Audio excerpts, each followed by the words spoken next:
గుంటూరు పశ్చిమం. ఈరోజు మనం చూడబోయేది కేవలం ఒక ఎన్నికల ఫలితం గురించి కాదు. ఇది పాలన గురించి, ఓటర్ల నమ్మకాన్ని గెలుచుకోవడం, కోల్పోవడం వెనక ఉన్న సైన్స్ గురించి. ఈ విశ్లేషణలో మనం కేవలం సంఖ్యలనే కాదు, ఆ సంఖ్యల వెనక ఉన్న ప్రజల కథలని, వాళ్ల ఆకాంక్షలని, వాళ్ల ఆవేదనని లోతుగా అర్థం చేసుకుందాం. ఇది ఒక రాజకీయ భూకంపం యొక్క ఫోరెన్సిక్ విశ్లేషణ లాంటిది. సరే, మన ప్రయాణం ఎలా ఉండబోతోందంటే, ముందుగా తీర్పేంటో చూద్దాం.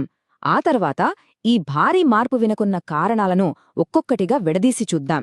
క్షేత్రస్థాయిలో ప్రజల గొంతుకను విందాం. అక్కడ్నుంచి తిరిగి పుంజుకోవడానికి ఒక బ్లూ ప్రింట్, దాన్ని అమలు చేయడానికి ఒక శక్తివంతమైన వ్యూహం గురించి చర్చిద్దాం. చివరగా ఈ తీర్పు పాలకులకు అసలు ఏం సందేశం పంపిందో తెలుసుకుందాం. మొదటగా తీర్పు. ఇది మామూలు తీర్పు కాదు. ఆంధ్రప్రదేశ్ పట్టణ రాజకీయాల్లో ఇదొక భూకంపం లాంటిది. ఎందుకంటే గుంటూరు పశ్చిమ నియోజకవర్గం కేవలము ఒక అసెంబ్లీ సీటు కాదు, అది పట్టణ ఓటరు నాడికి ఒక అద్దం లాంటిది. ఇక్కడొచ్చిన మార్పు మొత్తం రాష్ట్రాన్ని ఆలోచనలో పడేసింది. గుంటూరు పశ్చిమం పూర్తిగా ఒక పట్టణ ప్రాంతం. ఇక్కడ సుమారు 2,78,000 మంది ఓటర్లు ఉన్నారు.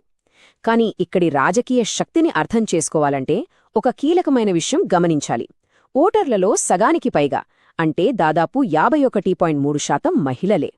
ఏ రాజకీయ సమీకరణంలోనైనా ఇది చాలా నిర్ణయాత్మకమైన శక్తి. 51,150. ఈ నంబర్ని బాగా గుర్తుపెట్టుకోండి. ఇది కేవలం ఒక అంకె కాదు, 2024 ఎన్నికల్లో గెలుపు మార్జినిది. దీని ప్రాముఖ్యత తెలియాలంటే మనం 2019కి వెళ్ళాలి. అప్పుడు ఇదే నియోజకవర్గంలో గెలుపు మార్జిన్ ఎంత తెలుసా? కేవలం 4,289 ఓట్లు. మరి కొన్ని వేల నుంచి ఏకంగా 51,000కు పైగా ఇంత భారీ మార్పెలా సాధ్యమైంది? ఈ ప్రశ్నకు సమాధానం వెతకడమే మన విశ్లేషణ. సరే, ఇప్పుడు ఈ భారీ విజయం వెనుక ఉన్న సంఖ్యలనే కాస్త విడదీసి చూద్దాం. డేటా మనతో చాలా విషయాలు చెబుతుంది. మనం కాస్త ఓపికగా వింటే చాలు. 2019 నుంచి 2024 మధ్య ఓటింగ్ సరళిలో వచ్చిన పెను మార్పులేంటో ఇప్పుడు పరిశీలిద్దాం. ఇక్కడ చూడండి, 2019, 2024 ఫలితాలు పక్కపక్కనే ఉన్నాయి. 2019లో టీడీపీ అభ్యర్థి గెలిచారు, కానీ మార్జిన్ చాలా తక్కువ, కేవలం 4,289 ఓట్లు. అప్పుడు వైఎస్ఆర్సీపీకి సుమారు 67,000 ఓట్లొచ్చాయి. ఇక 2024కొస్తే టీడీపీ అభ్యర్థి ఓట్ల సంఖ్య ఏకంగా 1,16,000కు పైగా పెరిగింది. ఇక్కడ మనం గమనించాల్సిన విషయమేంటంటే, వైఎస్ఆర్సీపీ ఓట్ల సంఖ్య పెద్దగా మారలేదు, దాదాపు స్థిరంగా ఉంది. అంటే మారిన ఓట్లు, కొత్త ఓట్లు అన్నీ టీడీపీ వైపు వెళ్లాయి. అందుకే గెలుపు మార్జిన్ 51,150కి ఎగబాకింది. ఇది కేవలం గెలుపు కాదు, ఒక రాజకీయ సునామీ. ఇదే కథ మనకు ఓట్ల శాతంలో ఇంకా స్పష్టంగా కనిపిస్తుంది. 2019లో టీడీపీ ఓట్ల శాతం 41%.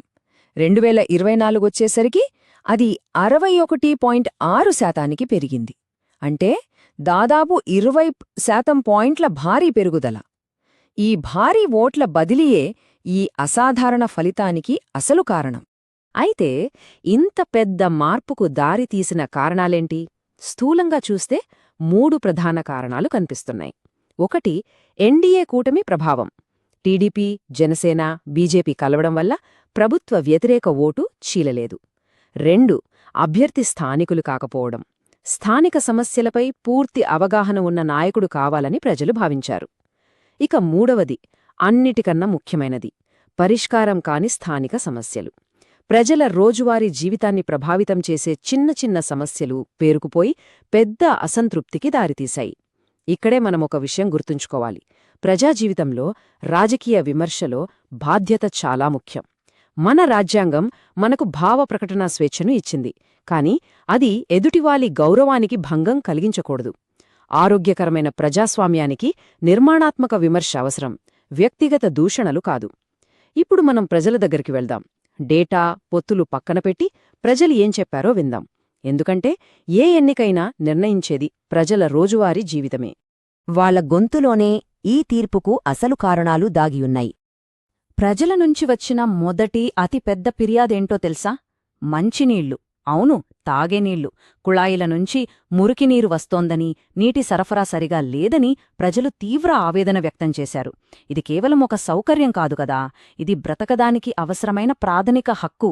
ప్రభుత్వం తమ కనీస బాధ్యతను కూడా నిర్వర్తించడంలో విఫలమైందనే భావన బలంగా నాటుకుపోయింది. రెండవ ప్రధాన సమస్య పారిశుద్ధ్యం మరియు భద్రత. వీధి కుక్కల బెడద, ఎక్కడ చూసినా పేరుకుపోయిన చెత్త, వీధుల్లో అభద్రతాభావం ఇవన్నీ కలిసి ప్రభుత్వం తమను పట్టించుకోవడం లేదనే భావనను కలిగించాయి. ఒక నగరంలో పౌరజీవనం అస్తవ్యస్తంగా మారినప్పుడు ఓటర్ తన అసంతృప్తిని ఓటు ద్వారా చూపిస్తాడు. మూడవది మౌలిక సదుపాయాల వైఫల్యం. విరిగిన వీధి దీపాలు, రోడ్లమీద గుంతలు, సరిగా లేని డ్రైనేజ్ వ్యవస్థ ఇవన్నీ ప్రతిరోజూ ప్రజలకు కనిపించే ప్రభుత్వ నిర్లక్ష్యానికి నిలూటద్దాలు.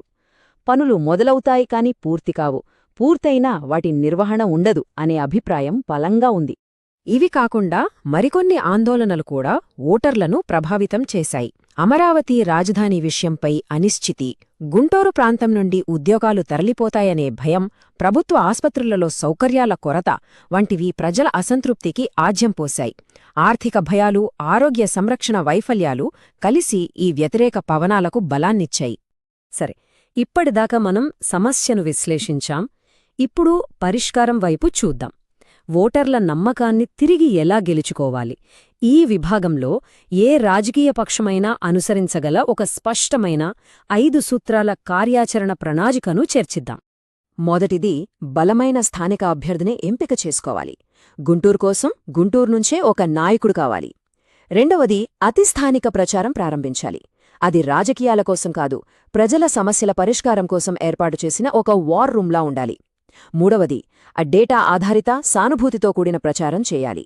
కీలకమైన ప్రాంతాల్లో కేవలం మాట్లాడటం కాదు, ప్రజలు చెప్పేది వినాలి. నాల్గవది, కేడర్ను పునర్నిర్మించాలి. క్షేత్రస్థాయిలో సంస్థను బలోపేతం చేయాలి. ఇక ఐదవది, అత్యంత ముఖ్యమైనది, నిరంతరాయంగా ప్రజలతో మమేకం కావాలి. కేవలం ఎన్నికల సమయంలోనే కాదు, ఎల్లప్పుడూ ప్రజలకు అందుబాటులో ఉండాలి. ఈ కార్యాచరణ ప్రణాళికను అమలు చేయడానికి ఒక లోతైన వ్యూహాత్మక చట్రం అవసరం. దీనిని మనం చతుర్ముఖ సిద్ధాంతం అని పిలవవచ్చు. ఇది ప్రచారానికి బలాన్ని, బహుముఖత్వాన్ని ఇస్తుంది. ఆ వ్యూహాలోని 4 ముఖాలేంటో ఇప్పుడు చూద్దాం. మొదటిది శివతత్వం, అంటే దూకుడు. ప్రత్యర్థులు నెరవేర్చని వాగ్దానాలపై డేటాతో వారిని నిలదీయాలి. రెండవది విష్ణుతత్వం, అంటే స్థిరత్వం. సంక్షేమంపై దృష్టి సారించే నమ్మకమైన శక్తిగా నిలబడాలి. మేమున్నాం, మీకు అండగా ఉంటాం అని భరోసా ఇవ్వాలి. మూడవది బ్రహ్మతత్వం, ఆవిష్కరణ. ప్రజలతో కనెక్ట్ అవ్వడానికి వాట్సాప్ హెల్ప్లైన్లు, ఆన్లైన్ టౌన్ హాల్స్ వంటి కొత్త సాధనాలను ఉపయోగించాలి.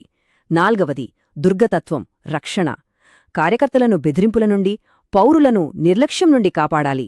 పార్టీ ఒక రక్షణ కవచంలా ఉంటుందనే భరోసా ఇవ్వాలి. ఇప్పుడు మనం చివరి అంకానికి వచ్చాం. గుంటూరు పశ్చిమ ఫలితం మనకి ఇచ్చే పెద్ద గుణపాఠం ఏమిటి? ఇది ఒక ఎన్నికకు సంబంధించిన విషయం కాదు. ఇది పాలనకు సంబంధించిన ఒక సార్వత్రిక సూత్రం. ఇక్కడ మనం మాట్లాడుతున్నది ప్రజల సమాచారం గురించి. భారతదేశపు కొత్త డిజిటల్ పర్సనల్ డేటా ప్రొటెక్షన్ చట్టం ప్రకారం ప్రతి పౌరుడి సమాచారానికి రక్షణ ఉంటుంది. వారి అనుమతి లేకుండా వారి డేటాను ఉపయోగించడం చట్టవిరుద్ధం. రాజకీయ పార్టీలు ఈ విషయాన్ని గౌరవించాలి. ఓటర్ ఒక వార్డులో, ఒక వీధిలో నివసిస్తాడు. వారి కుళాయి నుండి వచ్చే నీరు, వారి వీధిలో భద్రత, వారి మూలలో వెలిగే దీపం, ఇదే వారి వాస్తవికత. ఈ ఒక్క వాక్యం చాలు ఈ విశ్లేషణ యొక్క సారాంశాన్ని అర్థం చేసుకోవడానికి. రాజకీయాలన్నీ అతి స్థానికమైనవి.